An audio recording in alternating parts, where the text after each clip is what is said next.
നമുക്ക് കഴിഞ്ഞ പ്രാവശ്യം 13 സീറ്റാണ് ഉണ്ടായിരുന്നത്. അത് 12 സീറ്റായി ഇടതുപക്ഷത്തിൻ്റേതായിട്ട് അത് നമ്മുടെ ചർച്ചയിൽ വന്നു കഴിഞ്ഞു. ചർച്ചയിലല്ല, അവരുടെ ഒരു ആവശ്യം മുന്നോട്ട് CPM വെച്ചപ്പോൾ കുറ്റിയാടി വിട്ടുകൊടുക്കുകയുണ്ടായി.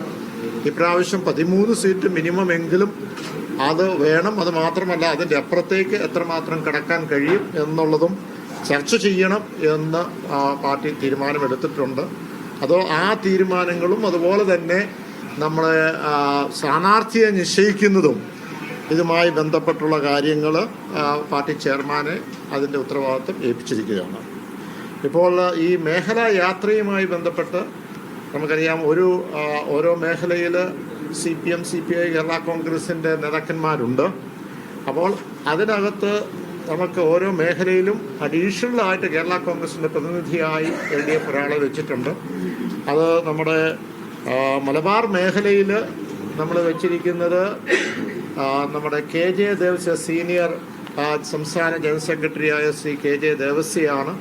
അതോടൊപ്പം തന്നെ നമ്മുടെ തിരുവനന്തപുരം ഈ മേഖലയിൽ, കൊല്ലം മേഖലകളിൽ നമ്മുടെ സീനിയർ സംസ്ഥാന ജനറൽ സെക്രട്ടറി ശ്രീ VT ജോസഫാണ്. പഴയ നമ്മുടെ ചേർത്തല മുനിസിപ്പൽ ചെയർമാൻ ഉൾപ്പെടെയുള്ള അദ്ദേഹമാണ് ഏറ്റെടുത്തിരിക്കുന്നത്. നമ്മുടെ മധ്യ കേരളത്തിൽ കേരള കോൺഗ്രസ് ചെയർമാൻ എന്ന നിലയ്ക്ക് ഞാനുണ്ടാവും. മറ്റ് ആളുകളും ഇതുമായി ബന്ധപ്പെട്ട് സഹകരിക്കുന്നതാണ്. ത്രിതല പഞ്ചായത്ത് തെരഞ്ഞെടുപ്പുമായി ബന്ധപ്പെട്ട് അതിലേക്ക് കടക്കുന്നതിന് മുമ്പ് കേരള കോൺഗ്രസ് പാർട്ടിയെ സംബന്ധിച്ചിടത്തോളം ഈ പ്രസ്ഥാനം ഇടതുപക്ഷത്തിൻ്റെ ഭാഗമായത് ഏതാണ്ട് 5.5 വർഷക്കാലം മുമ്പ് ഇതേ ഒരു ഘട്ടത്തിലാണ്. ഒക്ടോബർ മാസം പകുതിയോടുകൂടി 14-നാണ് എനിക്ക് തോന്നുന്നു നമ്മൾ ഇടതുപക്ഷത്തിൻ്റെ ഭാഗമായി മാറി. എന്ന് പറഞ്ഞാൽ പഞ്ചായത്ത് തെരഞ്ഞെടുപ്പിൻ്റെ ആ ഘട്ടത്തിനും പഞ്ചായത്ത് തെരഞ്ഞെടുപ്പിന് തൊട്ട് മുമ്പായിരുന്നു. ആ തെരഞ്ഞെടുപ്പിൽ നമ്മൾ നീക്കുപോക്കുകൾ നടത്തി. ഈ പ്രാവശ്യം പഞ്ചായത്ത് തെരഞ്ഞെടുപ്പിൽ നമ്മൾ അതുപോലെ തന്നെ കൂടുതൽ സീറ്റുകൾ പല സ്ഥലങ്ങളിൽ ലഭിച്ചു. പക്ഷേ പല ജില്ലകളിലും നമ്മൾ പ്രതീക്ഷിച്ച അതിൻ്റെ അവലോകനം ചെയ്ത് പ്രതീക്ഷിച്ച രീതിയിലുള്ള ഒരു വിജയം നമുക്ക് പല മേഖലകളിൽ, അത് കേരള കോൺഗ്രസിൽ നിന്ന് മാത്രമല്ല ഇടതുപക്ഷവുമായി ബന്ധപ്പെട്ട പല മേഖലകളിൽ നമ്മൾ ഉദ്ദേശിച്ച രീതിയിലുള്ള വിജയം കരസ്ഥമാക്കിയില്ല എന്നുള്ളതൊരു വസ്തുത തന്നെയാണ്. അതിനെയൊക്കെ നമ്മൾ കാരണങ്ങൾ വിലയിരുത്തുകയുണ്ടായി. ഞാനത് പൊതുവേ പറഞ്ഞതേ ഉള്ളൂ. പക്ഷേ അതിനേക്കാൾ പ്രധാനം കഴിഞ്ഞ 5.5 വർഷക്കാലം കൊണ്ട്, അല്ലെങ്കിൽ 5 വർഷക്കാലം കൊണ്ട് കേരള കോൺഗ്രസ് എന്തു ചെയ്തു, ഏത് തരത്തിലാണ് സർക്കാരിൻ്റെ കാര്യത്തിലും ജനങ്ങളുടെ കാര്യത്തിലും സോഷ്യൽ ഇഷ്യൂവിൻ്റെ കാര്യത്തിലും സാമൂഹിക വിഷയത്തിൻ്റെ കാര്യത്തിലും എന്തൊക്കെ ഇടപെട്ടു, എങ്ങനെയാണ് അതിൻ്റെ റിസൾട്ട് എന്നൊരു ഓഡിറ്റിംഗ് നടത്തണം എന്നുള്ള ഒരു കാര്യം ഇവിടെ അവതരിപ്പിക്കുകയുണ്ടായി, ഇവിടെ നേതാക്കന്മാർ പറയുകയുണ്ടായി.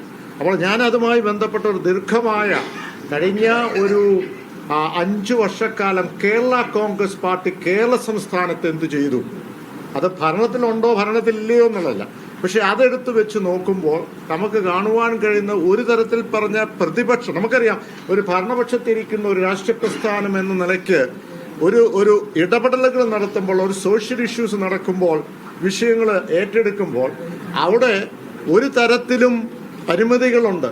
ഒരു തരത്തിലും ഭരണം നടത്തുന്ന ആ സർക്കാരിന് ഒരു എംബാരസ്മെന്റ് വരാതെ വേണം നമുക്ക് ഈ കാര്യം ചെയ്യാൻ, അല്ലേ? അപ്പോൾ അങ്ങനെ വെച്ച് നോക്കുമ്പോൾ ഒരു തരത്തിൽ പറഞ്ഞാൽ പ്രതിപക്ഷം ചെയ്യുന്നതിനേക്കാൾ കൂടുതൽ കാര്യങ്ങൾ ഭരണപക്ഷത്തിരുന്നുകൊണ്ട് ഒരു ഘടകകക്ഷി എന്ന നിലയ്ക്ക് കേരള കോൺഗ്രസ് എമ്മിന് ചെയ്യാൻ കഴിഞ്ഞു എന്നുള്ളൊരു വിലയിരുത്തലുണ്ട്. അപ്പോൾ അതിലേക്ക് പോകുമ്പോൾ 100 കൂട്ടം കാര്യങ്ങളുണ്ട്. ഞാൻ പറയുന്നത് ഇതൊരു സമരമോ അല്ലെങ്കിൽ ഒരു ആരോപണത്തിനെതിരായിട്ടുള്ള ഒരു ഒരു പ്രതിഷേധമോ ഒന്നുമല്ല. പക്ഷെ കൃത്യമായി ഓരോ ജനകീയ വിഷയങ്ങൾ ഏറ്റെടുത്ത് അതിനൊരു പരിധിവരെ പരിഹാരം കാണുവാൻ കഴിഞ്ഞു എന്നുള്ളതാണ്. അപ്പോൾ ഒന്നെടുക്കുകയാണെങ്കിൽ ബഫർ സോണുമായി ബന്ധപ്പെട്ട് ആ ബഫർ സോൺ വരെ എത്രയോ പല ചർച്ചകളാണ്. ചാനലുകളെല്ലാം നിങ്ങളെല്ലാവരും ആ ചർച്ചകളിലൊക്കെ പങ്കെടുത്തതാണ്. പക്ഷേ അതിനകത്ത് ഏറ്റവും കൂടുതൽ ഇടപെട്ടത് കേരള കോൺഗ്രസ് എമ്മാണ്.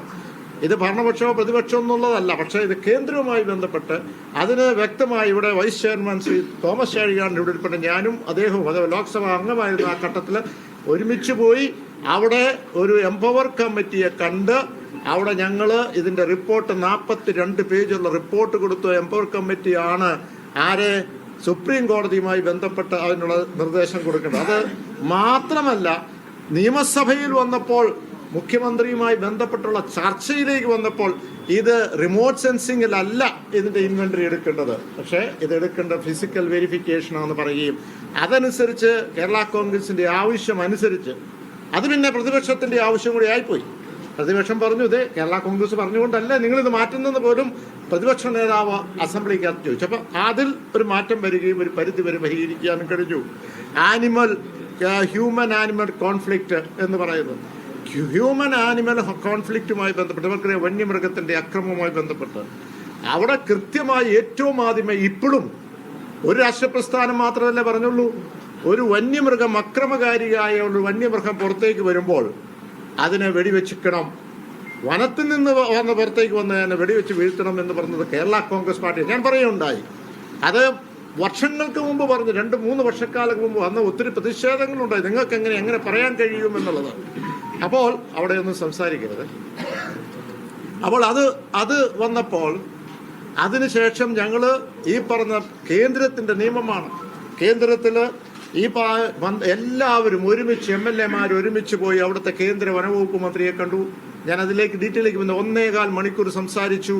ഇവിടെ ഒരു നിയമ ഭേദഗതി ഉണ്ടാകണം, അതല്ലെങ്കിൽ ഒരു ഡയറക്ഷൻ വേണം. ആ ഡയറക്ഷൻ എന്താണ്? അത് വന്യജീവി സംരക്ഷണ നിയമത്തിൽ 65 സെക്ഷൻ പ്രകാരം ഒരു ഡയറക്ഷൻ കൊടുക്കാം. വന്യ അക്രമകാരികളായ വന്നു കഴിഞ്ഞാൽ അതിനെ വെടിവെച്ച് വീഴ്ത്താനോ അതിനെ കൊലപ്പെടുത്തിയാൽ കേസെടുക്കാൻ പാടില്ല എന്നുള്ളത്. അത് മതി, അത് ഡയറക്ഷൻ കൊടുക്കാം. ആ ഡയറക്ഷൻ കൊടുക്കാത്തതിന്റെ ഫലമാണ് കോട്ടയം ജില്ലയിൽ കനമറയിൽ കാട്ടുപോത്ത് വന്ന് 2 കർഷകനെ കുത്തിക്കൊന്നു കഴിഞ്ഞപ്പോൾ ഇവിടെയുള്ള ഡിസ്ട്രിക്ട് മജിസ്ട്രേറ്റിന് പോലും ഓർഡർ ഇടാൻ പറ്റിയില്ല. അതെന്താണ്? വെടിവെക്കാൻ പറഞ്ഞിട്ട് മന്ത്രി ഉൾപ്പെടെ, ബഹുമാനായ കോട്ടയം ജില്ലയുടെ മന്ത്രി ഉൾപ്പെടെ കളക്ടർ ഉൾപ്പെടെ അവിടെ ഇരുന്ന് പ്രഖ്യാപിച്ചിട്ട് പറ്റാത്തത് കേന്ദ്രത്തിന്റെ ഈ നിയമം ഉള്ളതുകൊണ്ടാണ്.